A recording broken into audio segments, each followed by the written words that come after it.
എന്താടോ വാച്ച് കേടായോ? ഞാൻ വിചാരിച്ചു മാഷ് ലേറ്റ് ആയെന്ന്. അല്ല, വാച്ച് ഫാസ്റ്റ് ആയതാ. വലിയ ഭരണമൊന്നും വേണ്ട, ഇതങ്ങോട്ട് കൊണ്ടുപോയി.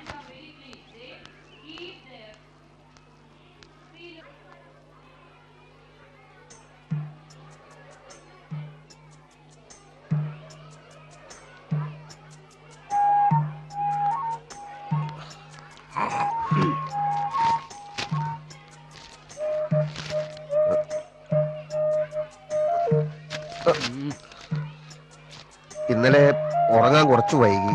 വായനശാലയുടെ വാർഷിക റിപ്പോർട്ട് തയ്യാറാക്കാനുണ്ടായിരുന്നു. പിന്നെ അസോസിയേഷന്റെ അത്യാവശ്യമായ ചില കത്തുകൾ. പിന്നെ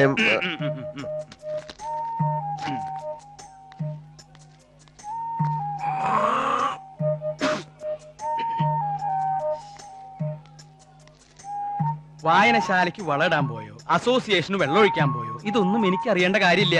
ഇവിടെ ജോലിക്ക് വരുമ്പോ കൃത്യസമയത്ത് വരണം. അതിന് പറ്റാത്തവര് ലീവ് എടുത്ത് വീട്ടിൽ പോയിരിക്കുക. അല്ല മാഷെ, ഇന്നൊരു ദിവസം കുറച്ച് ലേറ്റ് ആയി എന്നല്ലാതെ. ഇന്നും എന്നൊരു തിരുത്തു വേണം. മേലിൽ ആവർത്തിക്കില്ലാന്ന് ഉറപ്പ് തന്നാൽ ഒപ്പിടാം. ഉറപ്പ് വാഗൊണ്ട് വെറുതെ തന്നാ മതിയോ, അല്ല പേപ്പറിൽ എഴുതി തരണോ?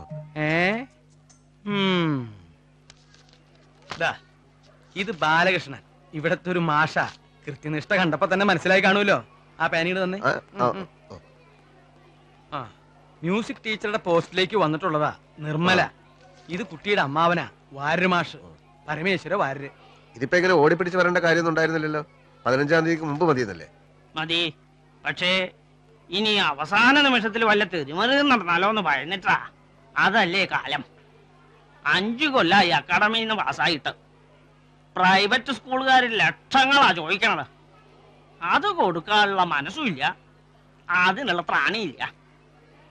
ആരുടെയോ പുണ്യം കൊണ്ട് ഞാൻ പഠിപ്പിച്ച ഒരു കുട്ടിയുടെ അമ്മാവനാണ് ഇപ്പോഴത്തെ വിദ്യാഭ്യാസ മന്ത്രി. അങ്ങേരുടെ ഒരു ഉത്സാഹത്തിലാ ഇതിപ്പോ ഇങ്ങനെയൊക്കെ വന്ന് ഭവിച്ചത്. അപ്പോയിന്റ്മെന്റ് ഓർഡർ കിട്ടിയപ്പോ കൂടുതലൊന്നും ആലോചിച്ചില്ല. പെട്ടിയും കിടക്കയും എടുത്ത് ഇങ്ങോട്ട് പോന്നു. ഇനിയിപ്പോ കുട്ടിയതാ ഇവിടെ ഏൽപ്പിക്കാ. ഞാൻ പോവാ. സമാധാനായിട്ട് പോയിക്കോളൂ. ഇയാൾക്ക് ഇവിടെ ഒരു ബുദ്ധിമുട്ടും ഉണ്ടാവില്ല.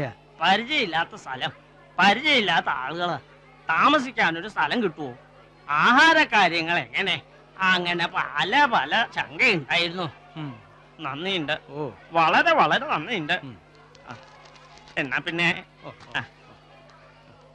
ഷിബു, എന്നാ മോളെ ആ സാധനങ്ങളൊക്കെ എടുത്ത് സ്റ്റാഫ് റൂമിൽ കൊണ്ടുവയ്ക്കുക.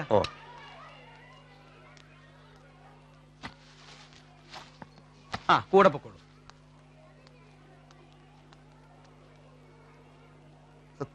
പുറമേന്ന് ആരെങ്കിലും കാണാൻ വരുമ്പോ ആളാവുന്ന സ്വഭാവം സാറിന് പണ്ടേ ഉള്ളതാണല്ലോ. ആളായതല്ലടോ, ഇത് വളരെ ഡിസിപ്ലിനോട് കൂടി നടക്കുന്ന ഒരു സ്ഥാപനമാണെന്ന് ആ കുട്ടി തെറ്റിദ്ധരിച്ചോട്ടെ എന്ന് കരുതി ഞാൻ കളിച്ചിരുന്ന നാടകല്ലടോ. അത് ശരി. ഞാൻ വല്ലപ്പോഴും താമസിക്കാറുണ്ടെങ്കിലും കൃത്യമായ സ്കൂളിൽ വരാറുണ്ട്. സാറിപ്പോ വന്നിട്ട് എത്ര ദിവസമായി?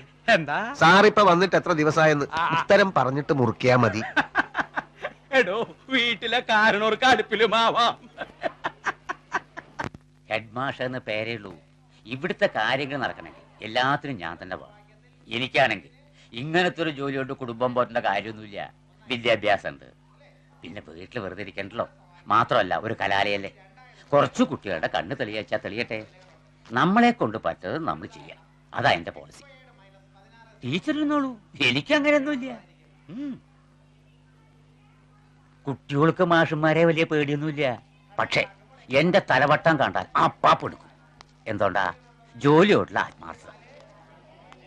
അല്ല, ഞാനിവിടുത്തെ ചുറ്റുപാടുകളൊക്കെ ഒന്ന് പറഞ്ഞു കൊടുക്കുകയായിരുന്നു. മുഴുവനും പറഞ്ഞു കൊടുത്തോ? മുഴുവനും വിട്ടു കൊടുത്തിട്ടില്ല. ഇനി സമയമുണ്ടല്ലോ. ബാലമാഷ് താമസിച്ചോണ്ട് നമ്മുടെ PTA ക്ലാസ്സിലേക്ക് വിട്ടിട്ടുണ്ട്. അങ്ങനെ ആ പിള്ളേരെ ഒരു വഴിക്കാക്കണതിന് മുമ്പേ വേഗം ചെല്ലാൻ നോക്ക്. അത് ഞാൻ നോക്കിക്കോളാം.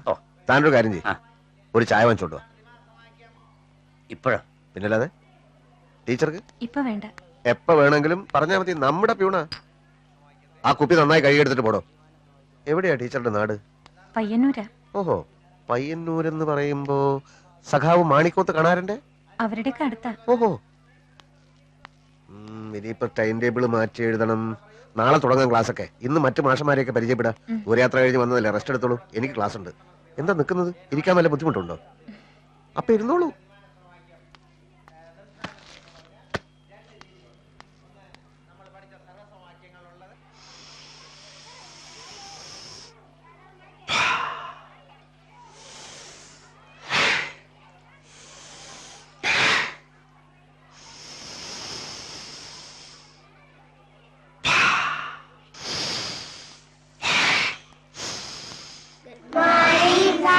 Good morning.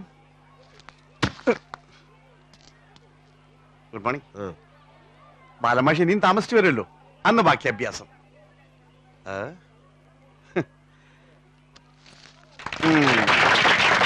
സൈലൻസ്.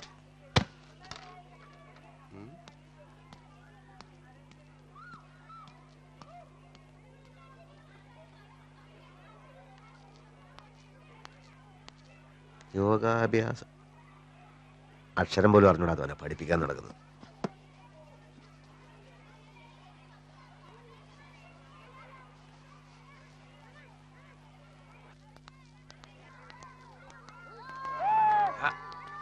കിട്ടും. കുട്ടികൾക്ക് എന്നെ വലിയ പേടിയാ.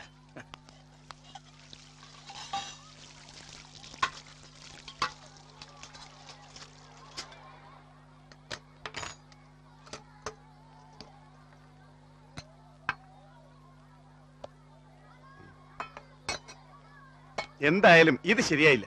എന്താ മാഷേ, ചോറ് വെന്തില്ലേ? അതല്ലെന്നേ, അവിവാഹിതയായ ഒരു യുവതിയെ ഹെഡ് മാസ്റ്റർ വീട്ടിൽ താമസിപ്പിക്കാൻ തീരുമാനിച്ച ഒട്ടും ശരിയായില്ലെന്ന് ഞാൻ പറഞ്ഞു വന്നത്. ഈ നാട്ടിൻപുറത്ത് വേറെ എവിടെ താമസിക്കാനാ? സന്മനസ്സുള്ളതുകൊണ്ട് ആ കൈമൾ സാറിന് അങ്ങനെ തോന്നിയത്. സാഹചര്യങ്ങളാ മനുഷ്യനെ വഴിതെറ്റിക്കുന്നത്. ഈ മനസ്സ് എപ്പോഴാ പതറാന്ന് പറയാൻ പറ്റില്ലല്ലോ. അത് ശരിയാ, പതറിയ മനസ്സുള്ളവർക്ക് ഇങ്ങനെ വൃത്തിയായിട്ട് രീതി ചിന്തിക്കാൻ പറ്റും. ചുമ്മാതിരിക്കും മാഷേ, ഇതൊന്നും കണ്ടാ ഞാൻ പതറില്ല. യോഗ ശീലിച്ചവർക്ക് ഒന്നിനോടും അമിതമായ ആസക്തി ഉണ്ടാവില്ല. അത് ഇയാൾ ആഹാരം കഴിക്കുന്ന രീതി കണ്ടാൽ തന്നെ അറിയാലോ. കഴിക്കും, ആരോഗ്യമുള്ളവൻ ആഹാരം കഴിക്കും. തന്നെ പോലെ കുട്ടികളോട് ചളാപ്പള വർത്താനം പറഞ്ഞിട്ടില്ല, നല്ലവണ്ണം അധ്വാനിച്ചിട്ടില്ല.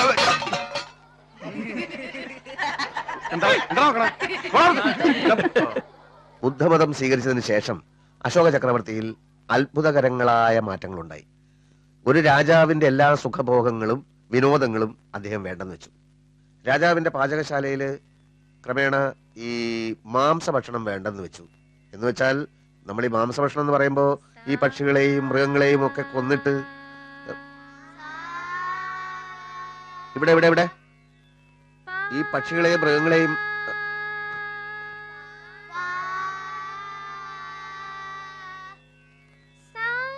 ഇവിടെ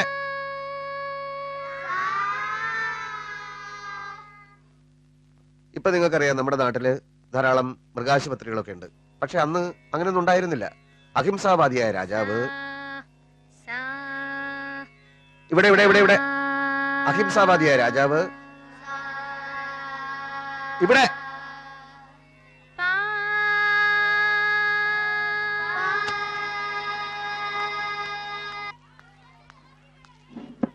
എനിക്ക് ക്ലാസ് എടുക്കാൻ പറ്റില്ല. തൊട്ടപ്പുറത്ത് കിടന്ന് കാറല്ലേ, താറാക്കൂട്ടത്തിന് കല്ലെറിഞ്ഞ മാതിരി. സയൻസും കണക്കും മാത്രം മതിയോ? കുട്ടികൾക്ക് ഇത്തിരി സംഗീതമൊക്കെ വേണ്ടേ? പിന്നെ സംഗീതം പഠിച്ചിട്ട് പിള്ളേർ മുഴുവൻ ചെമ്പൈ വൈദ്യനാഥ ഭാഗത്തിലാകാൻ പോവല്ലേ. ചെമ്പയും വൈദ്യനൊക്കെ അവിടെ നിക്കട്ടെ. ആ പാവം കുട്ടിക്ക് ഒരു പണി കിട്ടിയതല്ലേ, അതൊരു വഴിക്ക് നടന്നോട്ടോ. ഓ നടന്നോട്ടെ, ഞാൻ ലീവ് എടുത്തോളാം. എന്ന് പറഞ്ഞാൽ എങ്ങനെയാ? എന്ന് പറയാതിരുന്നാൽ എങ്ങനെയാ? ഇങ്ങനെ ഒരു ബഹളത്തിൽ എന്നെ കൊണ്ട് പഠിപ്പിക്കാൻ പറ്റില്ല. തൽക്കാലം ഒരു കാര്യം ചെയ്യാം, ഇന്ന് പാട്ടു വേണ്ട, കുട്ടികൾക്ക് എന്തെങ്കിലും കഥ പറഞ്ഞു കൊടുക്കുക. ഇങ്ങനൊരു കുറിപ്പ് കൊടുത്തയക്കാം. എന്നിട്ട് വൈകുന്നേരം നമുക്കൊന്നിരിക്കാം. താൻ സമാധാനായിട്ട് ചെല്ലേ. ഷിബു,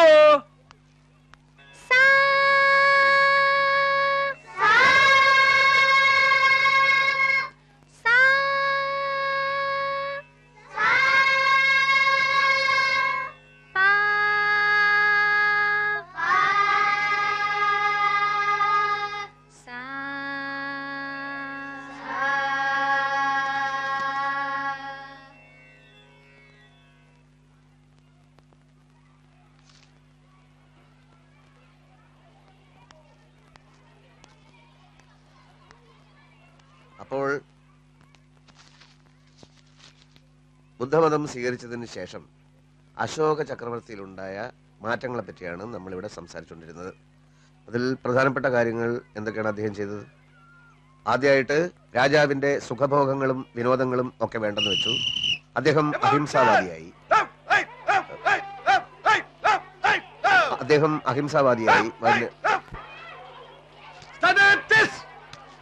Attention! Exercise begin! 1, 2, 3, 4, 5, 6, 7,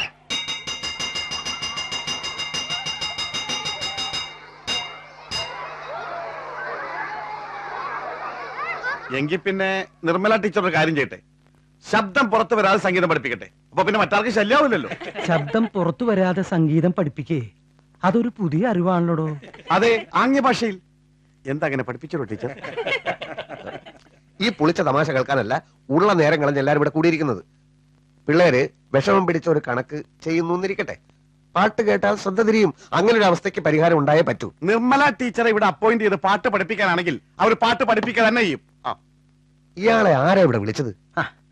രമ്യമായ ഒരു പരിഹാരം ഉണ്ടാക്കാൻ ആർക്കെങ്കിലും വല്ല നിർദ്ദേശം ഉണ്ടെങ്കിൽ അത് പറ. ഈ സ്കൂളിന് ധാരാളം കോമ്പൗണ്ട് ഉണ്ട്, മരങ്ങളുണ്ട്. കുട്ടികളെ തണലത്ത് എവിടെയെങ്കിലും ഇരുത്തി പാട്ട് പഠിപ്പിക്കാലോ. അത് ശരി, നിങ്ങളൊക്കെ ആദ്യന്മാര്, നമുക്ക് രണ്ടുപേർക്കും ഭ്രഷ്ട്.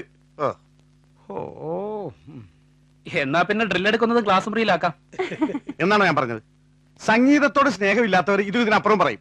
ഇയാളൊന്ന് വെറുതെ ഇരിക്കടോ. ബാലന്മാഷ് മുന്നോട്ട് വെച്ച നിർദ്ദേശത്തെ പറ്റി ടീച്ചർ എന്തു പറയണു? മറ്റുള്ളവരെ ശല്യപ്പെടുത്തുന്നതായി പോയല്ലോ എന്റെ വിഷയം ആലോചിക്കുമ്പോ എനിക്ക് വിഷമമുണ്ട്. ഇതിലിപ്പോ അങ്ങനെ വിഷമിക്കാനൊന്നുമില്ലല്ലോ. മുറ്റത്താവുമ്പോ നല്ല കാറ്റ് കിട്ടും. മറ്റ് ക്ലാസ്സുകളിലെ ഒച്ചയും ബഹളവും ടീച്ചറുടെ ക്ലാസ്സിനെ ബാധിക്കുകയില്ല. കൈമൾ സാർ പറയണ പോലെ ചെയ്യാം. Very good. അപ്പൊ പ്രശ്നം തീർന്നല്ലോ. നമുക്ക് പിരിയാം. സംഗീതത്തോടുള്ള നിങ്ങളുടെ ഈ സമീപനം എന്നെ ലജ്ജിപ്പിക്കുന്നു. ഒന്ന് പിരിഞ്ഞു പോവാ എന്റെ മാഷേ, സമയം കുറെ ആയില്ലേ. എന്താ ചെയ്യ?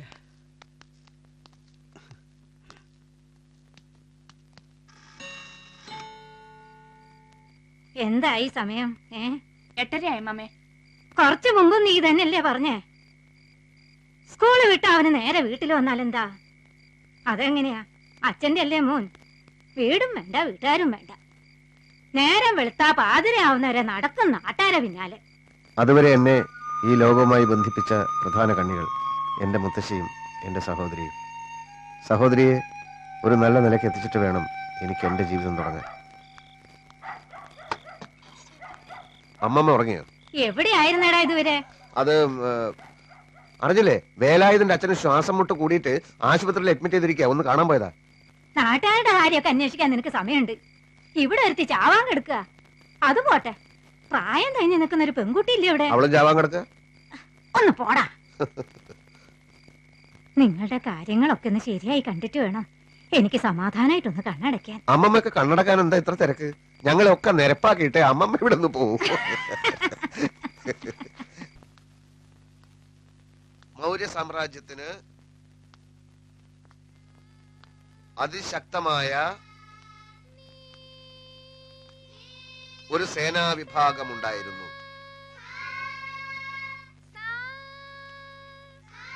പൗരാണിക സമ്പ്രദായം അനുസരിച്ച്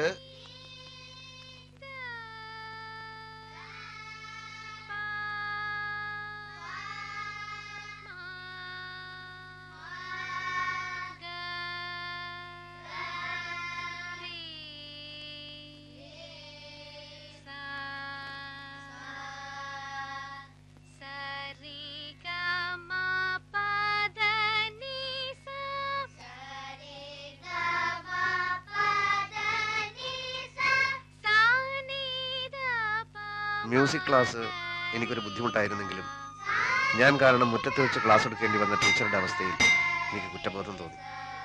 അത് വെറും കുറ്റബോധം മാത്രമായിരുന്നു. അല്ല, തുളസിക്കതിരിന്റെ പരിശുദ്ധിയുള്ള ആ മുഖം, ഹൃദയത്തിലേക്ക് ആഴ്ന്നിറങ്ങുന്ന ആ സ്വരമാതിരി എന്റെ ഉള്ളുണർത്തി എന്ന് പറയുന്നതാവും ശരി. ഇന്ന് ബുദ്ധിമുട്ട് തോന്നിയോ? ബുദ്ധിമുട്ട് ഇല്ല. എന്തേ? അല്ല, കുറെ കൂടെ മാറ്റി ക്ലാസ് മതിലിന് പുറത്തേക്ക് ആക്കണോന്ന് അറിയാൻ വേണ്ടി ചോദിച്ചതാ. അതിന്റെ ഒന്നും ആവശ്യമില്ല. കൈമൾ സാർ പറഞ്ഞതുപോലെ സംഗീതം പഠിപ്പിക്കാൻ തുറന്ന സ്ഥലം തന്നെയാ കൂടുതൽ നല്ലത്.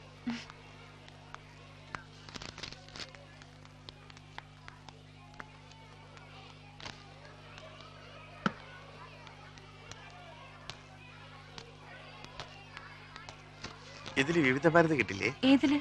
ഈ റേഡിയോയില്. അതിനിത് റേഡിയോ ആണെന്ന് ആര് പറഞ്ഞു? ഇത് ശ്രുതിപ്പെട്ടിയാ. ഒരു സംശയം ചോദിച്ചതിന് അത്ര ചിരിക്കാൻ. നമുക്കിപ്പോ ക്ലാസ് ഇല്ലേ? ഉണ്ട്. എങ്കിൽ പിന്നെ മണ്ടത്തരം വിളമ്പാതെ അങ്ങോട്ട് പോയിക്കൂടെ? അതെനിക്കറിയാം, പ്രത്യേകിച്ചാരും പഠിപ്പിക്കണ്ട. ഗ്രൗണ്ടിൽ കുട്ടികളെല്ലാം സെറ്റായിട്ട് ഞാൻ ചെന്നാ മതിയല്ലോ. അപ്പൊ ക്ലാസ് കഴിഞ്ഞിട്ട് വേണം.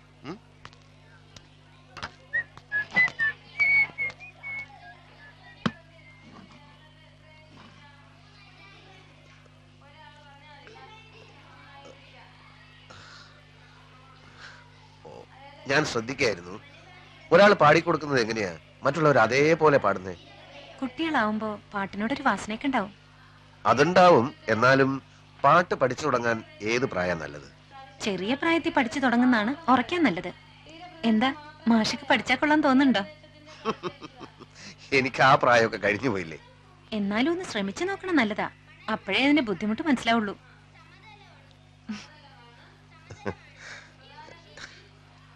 ടീച്ചറെ ഹെഡ്മാഷ് വിളിക്കണോ?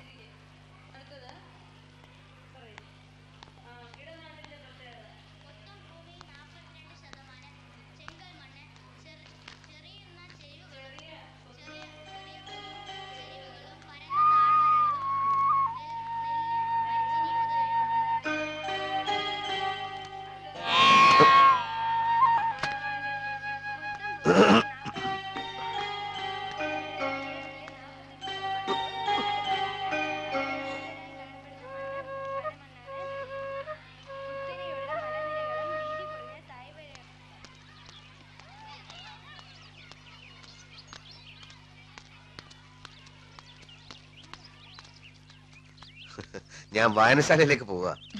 ജനറൽ ബോഡി മീറ്റിംഗ് ഉണ്ട്. വായനശാലയുടെ സെക്രട്ടറി ഞാനാ. ടീച്ചർക്ക് ഞങ്ങളുടെ നാടൊക്കെ ഇഷ്ടപ്പെട്ടോ? ആ, നാട് കൊള്ളാം. എന്ന് വെച്ചാൽ നാട്ടുകാർ കൊള്ളൂലെന്നാണ്? എന്ന് ഞാൻ പറഞ്ഞില്ലല്ലോ. ധ്വനി ഉണ്ടായിരുന്നു. ഏയ്, അതുപോട്ടെ, ഒരു കാര്യം പറയണമെന്ന് വിചാരിച്ചിരിക്കായിരുന്നു. ഇത്തവണത്തെ ഓണാഘോഷം ഗംഭീരമാക്കാനാണ് ഞങ്ങളുടെ പരിപാടി. ടീച്ചർക്ക് സ്റ്റേജിൽ പാടാനൊരു ചാൻസ് തരട്ടെ. ഞാനാണല്ലോ സെക്രട്ടറി. താങ്ക്സ്. അത് വേണ്ട. അതെന്താ?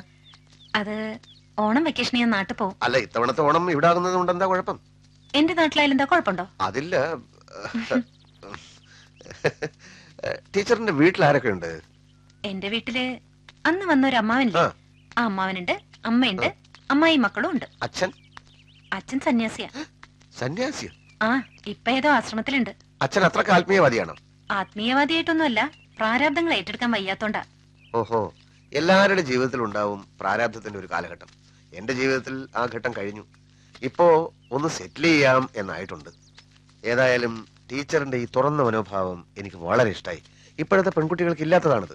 എന്തോ ടീച്ചറിനെ പറ്റി കൂടുതൽ അറിയാനും സംസാരിക്കാനും ആഗ്രഹം തോന്നുന്നു. ആട്ടുംകാട്ട് ഇട്ടാ പോരാ, ചാണടണം. അല്ലെങ്കിൽ ടീച്ചർ നടന്നോളൂ. എനിക്ക് ഇവിടെ ഒരു സ്ഥലത്ത് വായനശാല അവിടെയല്ലേ? വായനശാലയിലേക്ക് നാളെ പോയാലും മതി. അപ്പൊ ജനറൽ ബോഡി മീറ്റിംഗ്? ഞാനാണല്ലോ സെക്രട്ടറി. മീറ്റിംഗ് മാറ്റാം. പുഴുക്കേട് ഉണ്ടെങ്കിൽ വെട്ടിക്കളയടോ.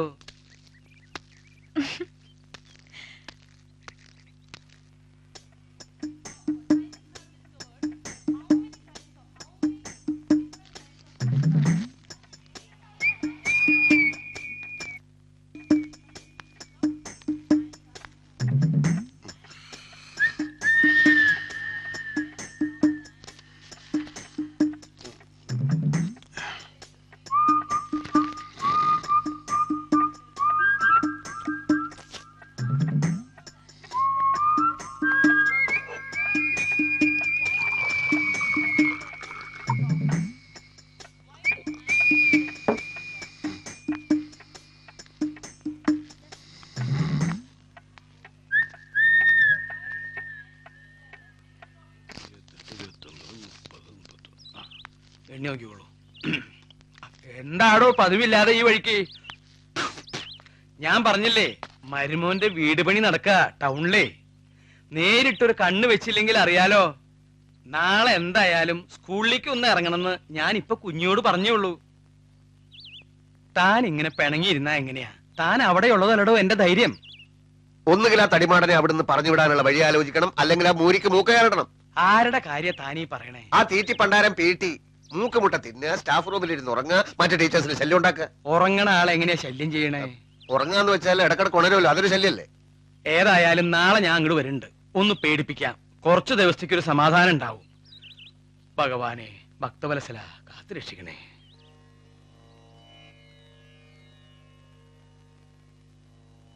ഈശ്വര.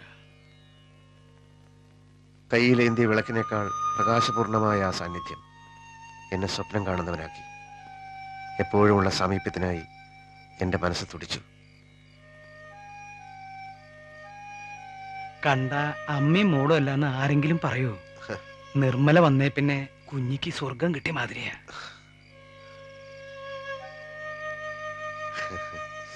അല്ല, ആരാത്? ഇങ്ങനെ ഒരാളുണ്ടോ? ഒന്നിനും സമയം തികയുന്നില്ല. സ്കൂളിലെ കാര്യങ്ങൾ നോക്കേണ്ട ആൾ പുരപ്പണിക്കും കൃഷിപ്പണിക്കും നടന്നാൽ അവിടുത്തെ കാര്യങ്ങൾ നോക്കാനും ആള് വേണ്ടേ? ബാലൻ അവിടെ ഇല്ലായിരുന്നെങ്കിൽ പണ്ടേ ഇങ്ങനെ സർക്കാർ പറഞ്ഞു വിടുമായിരുന്നു ഇവിടെ എപ്പോഴും പറയാറുണ്ട്. ഉവ്വ്.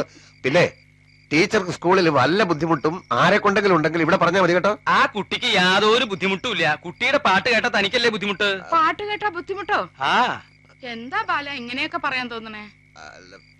ഈ മോള് സന്ധ്യക്ക് നാമം ചെല്ലണത് കേട്ടാ വെറുതെ കണ്ണടച്ചിരുന്നാ മതി. സാക്ഷാൽ അമ്പാടിക്കണ്ണൻ മുമ്പിൽ വന്ന് നിക്കണ മാതിരി തോന്നും. സംഗീതം ജീവിതത്തിന് ആവശ്യമുള്ള സാധനം അല്ലാന്ന് വിശ്വസിക്കുന്നവരോട് അതിന്റെ മഹത്വം പറഞ്ഞിട്ട് എന്താ കാര്യം എന്റെ കുഞ്ഞ്? അങ്ങനെയല്ല സാർ, സത്യത്തിൽ ഇപ്പോ പശ്ചാത്തലത്തിൽ സംഗീതം ഇല്ലാതെ ക്ലാസ് എടുക്കാൻ പറ്റില്ല എന്നുള്ള അവസ്ഥയിലായിട്ടുണ്ട്. എന്നാ ഒരു കാര്യം ചെയ്യാം, നാളെ തൊട്ട് കുറച്ച് പക്കമേളക്കാരും കൂടി ഏർപ്പാട് ചെയ്യാം. എന്താ